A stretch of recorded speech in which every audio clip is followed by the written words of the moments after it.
Kita ke informasi pertama pemirsa, akrabnya hubungan Presiden Joko Widodo dengan Menhan Prabowo Subianto ternyata mulai berdampak pada peralihan dukungan pendukung Presiden.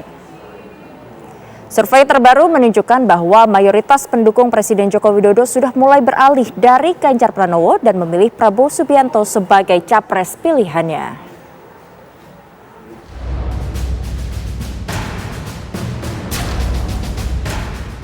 Kebersamaan Presiden Joko Widodo dan Menteri Pertahanan Prabowo Subianto semakin intens dipertunjukkan dalam beberapa bulan terakhir. Bahkan dalam beberapa hari terakhir, kedua tokoh semakin intens bertemu dalam forum resmi maupun tertutup.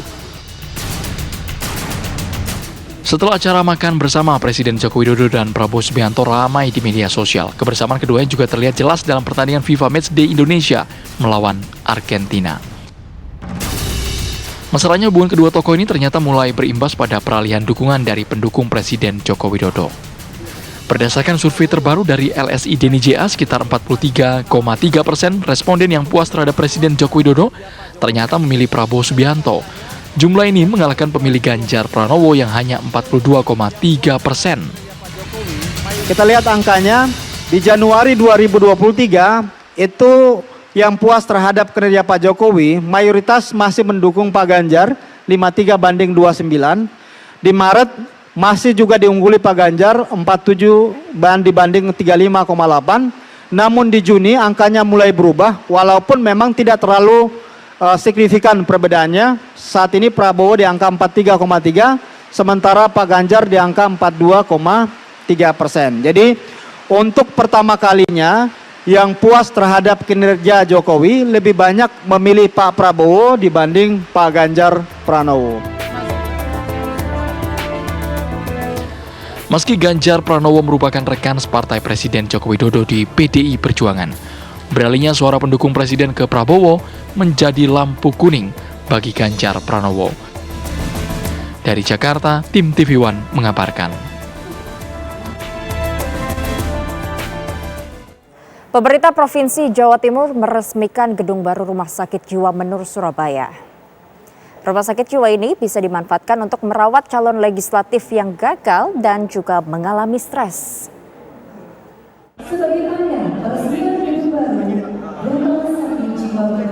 Gubernur Jawa Timur Hovifah Indar Parawansa meresmikan gedung baru Rumah Sakit Jiwa Menur Surabaya. Gedung rumah sakit jiwa baru ini diharapkan bisa merubah image negatif masyarakat terhadap rumah sakit milik Pemprov Jawa Timur tersebut. Menurut Gubernur Hovifah, rumah sakit jiwa Menur ini tidak lepas dari namanya yang menangani penyakit kejiwaan. Namun saat ini rumah sakit jiwa Menur juga melayani berbagai penanganan kesehatan secara umum seperti rumah sakit lainnya. Setahun ini Rumah Sakit Jiwa Menur melayani rehabilitasi narkoba. Selain itu juga layanan umum di luar dari fungsi sebagai rumah sakit jiwa. Rumah Sakit Jiwa Menur sudah didukung dengan peralatan yang memadai dan tenaga medis yang handal.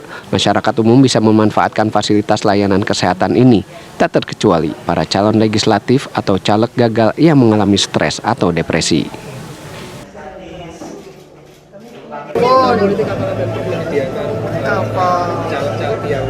Ya Rob, rek, Kak Ilok, rek.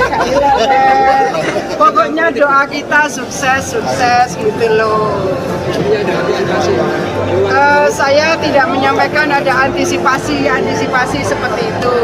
Tetapi bahwa kita punya layanan insya Allah lebih komprehensif di sini. Ya, Adanya gedung yang megah ini bisa menjadikan Rumah Sakit Jiwa Menur sebagai Center of Excellence di bidang kesehatan jiwa dan kesehatan mental. Dari Surabaya, Jawa Timur, Sandi Irwanto, TV One mengabarkan. Kabar lainnya pemirsa terkait pertemuan itu bakal calon presiden dari Partai Nasdem, Anies Baswedan. Maksud kami pemirsa, kita akan mengetahui bagaimana sebetulnya fasilitas Rumah Sakit Jiwa Menur. Kita akan tanyakan langsung kepada reporter Sandi Irwanto yang sudah ada di sana. Selamat siang Sandi, bagaimana untuk kondisi terkini fasilitas-fasilitas yang ada di rumah sakit? Baik ya Anda dan pemirsa di manapun berada, bahwasanya saya saat ini berada di Rumah Sakit Jiwa Menur Surabaya, di mana ini merupakan gedung baru yang baru saja diresmikan oleh Gubernur Jawa Timur Hovifah Indar Parawansa. Karena di gedung baru ini memang fasilitasnya cukup memadai, begitu juga tenaga medisnya itu sudah cukup banyak dan handal. Berbeda dengan tahun-tahun sebelumnya, memang pembangunan gedung baru ini dikhususkan untuk merubah image bahwa rumah sakit jiwa ini cukup menakutkan atau ngeri bagi masyarakat yang kesannya negatif. Namun saat ini mencoba untuk digeser bahwa rumah sakit jiwa Ibu Nur ini untuk bisa semua kalangan masyarakat umum bisa memanfaatkan fasilitas yang ada di sini. Tak terkecuali dengan calon legislatif yang mungkin gagal dalam kontestasi nanti bisa memanfaatkan fasilitas yang ada di rumah sakit jiwa Menur ini. Sebenarnya tadi sempat ngobrol-ngobrol dengan Direktur Rumah Sakit Jiwa Menur, Fitria Dewi, bahwasanya pihaknya telah menyiapkan ratusan kamar untuk pasien. Itu pasien umum maupun untuk masyarakat umum, tidak terkecuali juga untuk calon legislatif gagal yang alami stres atau depresi. Tidak perlu dikhawatirkan di sini roomnya atau ruangan untuk pasien ini cukup mewah ya, tidak kalah dengan rumah sakit internasional. Begitu juga dengan ruangan-ruangan untuk terapi pasien, untuk ruang tunggu, semuanya Baik, cukup Sandi. bagus. Begitu. Baik, Sandi, terima kasih atas informasi Anda dari Rumah Sakit Jiwa di sana. Selamat bertugas kembali. Berikutnya pemirsa, bakal calon presiden dari Partai Nasdem Anies Baswedan menyambut positif pertemuan antara AHY dengan Puan Maharani. Hal tersebut diungkapkan Anies Baswedan saat mendatangi Nasdem Tower di Jakarta siang tadi. Dia menilai pertemuan kedua tokoh ini adalah hubungan silaturahmi agar hubungan antar partai dapat terjalin. Sebelumnya pada minggu lalu, dua tokoh berpengaruh yakni Ketua Umum Partai Demokrat Agus Harimurti Yudhoyono dengan Ketua Umum DPP Partai PDIP Puan Maharani telah melakukan pertemuan di Senayan, Jakarta.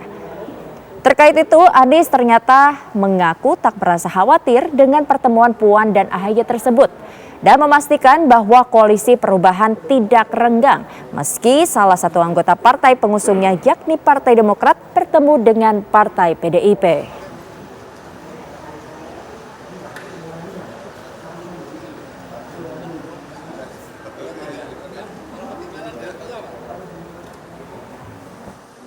Oh, alhamdulillah bagus.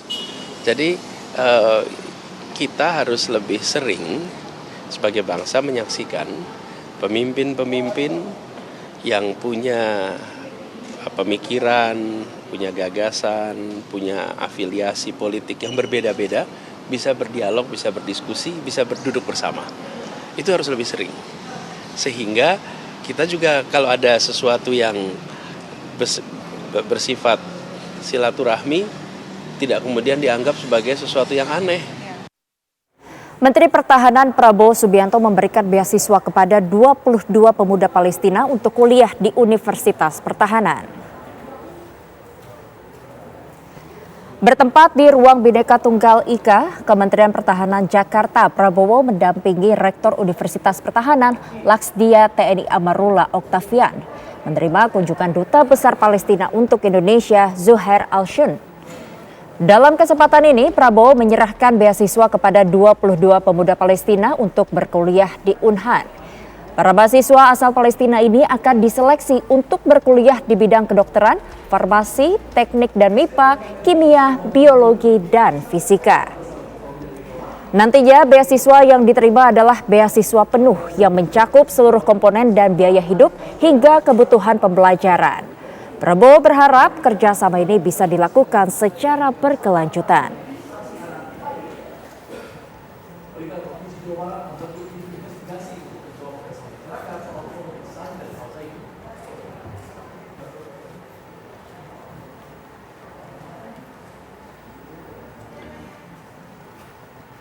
Bakal calon presiden Ganjar Pranowo mendapat sambutan penghormatan adat dari tokoh adat suku Sasak Lombok.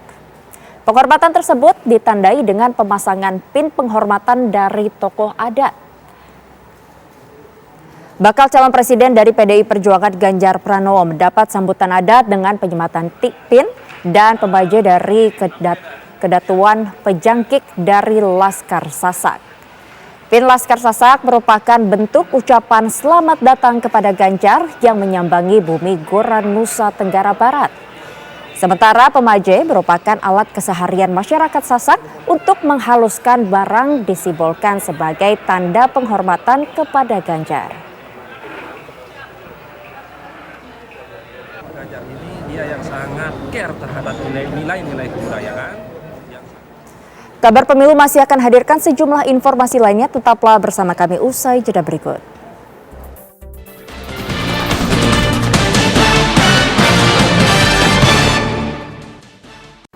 Di balik keberhasilan seorang tokoh, biasanya terdapat dukungan seorang wanita.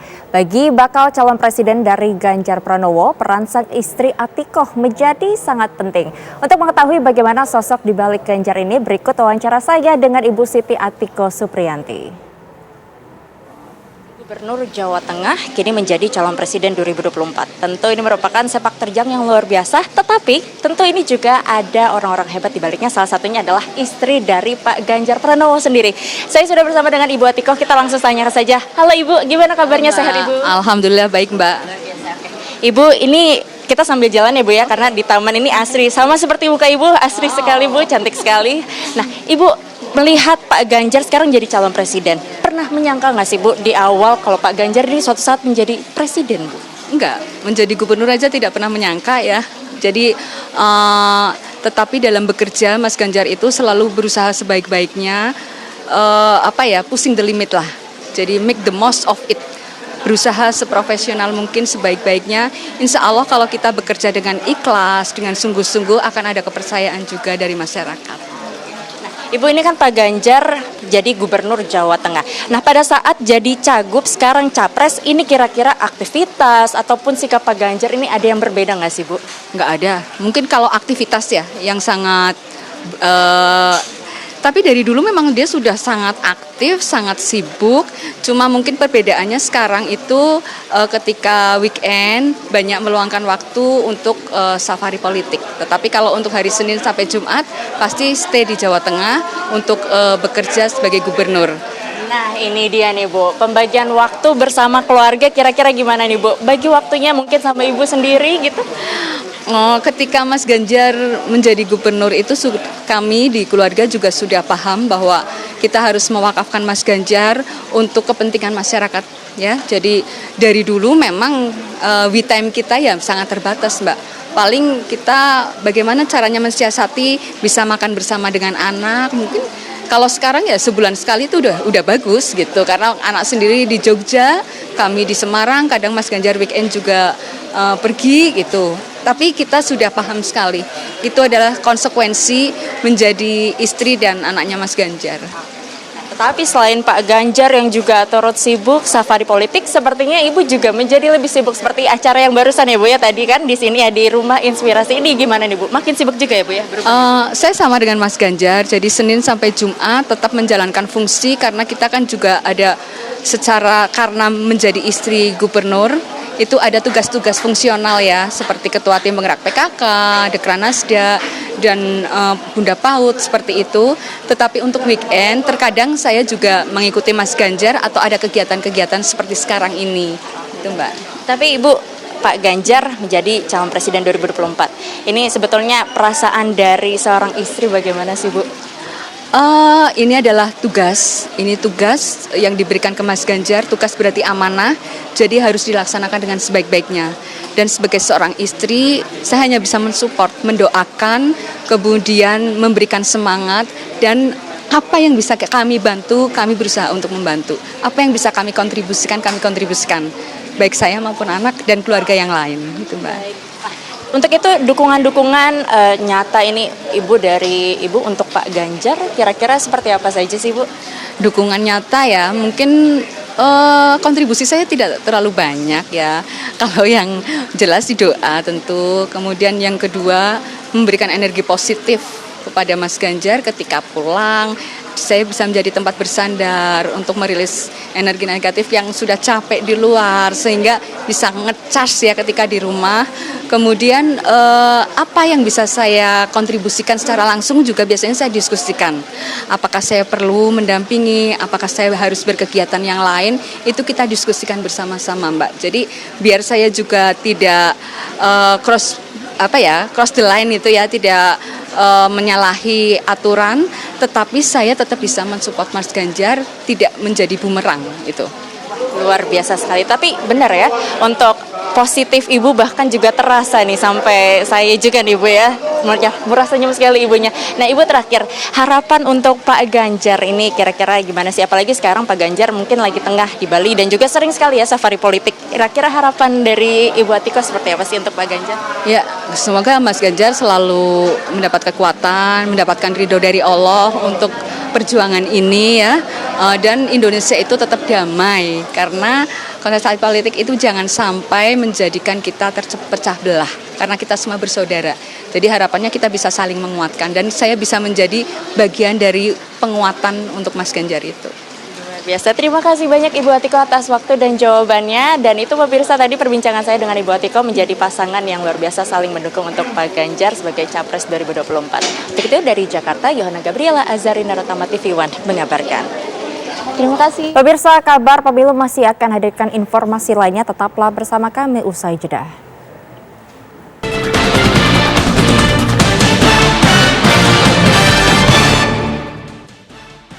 Ratusan massa yang mengatasnamakan simpatisan Joko Widodo mendeklarasikan diri mendukung Prabowo Subianto maju pada Pilpres 2024 di Kabupaten Ponorogo, Jawa Timur.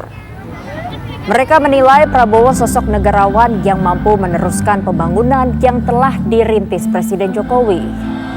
Selain itu, mereka juga menilai Prabowo merupakan sosok pemimpin yang tegas. Acara deklarasi ini juga diisi dengan pentas seni reog, jaranan, dan gajah-gajahan. Berharap jika Prabowo terpilih,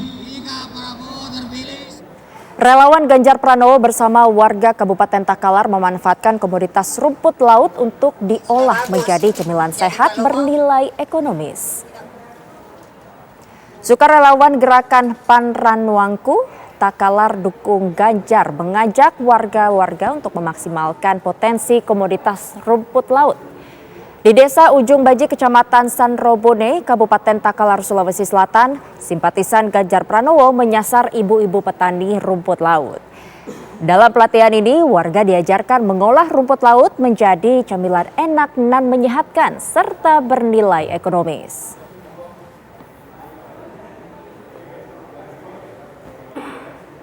UMKM Sahabat Sandi di Padang, Sumatera Barat berbagi inspirasi peluang usaha rumahan bagi ibu rumah tangga. UMKM Sahabat Sandi mengadakan pelatihan pembuatan sabun cuci yang bertujuan menciptakan lapangan kerja baru bagi masyarakat. UMKM Sahabat Sandi meyakini hal ini berpeluang besar membuka lapangan kerja baru bagi masyarakat. Mereka mengklaim program ini dapat mempercepat harapan Sandiaga Uno dalam meningkatkan taraf hidup masyarakat. Melalui dorongannya, Sandiaga Uno juga ingin menciptakan peluang bagi UMKM Indonesia secara meluas.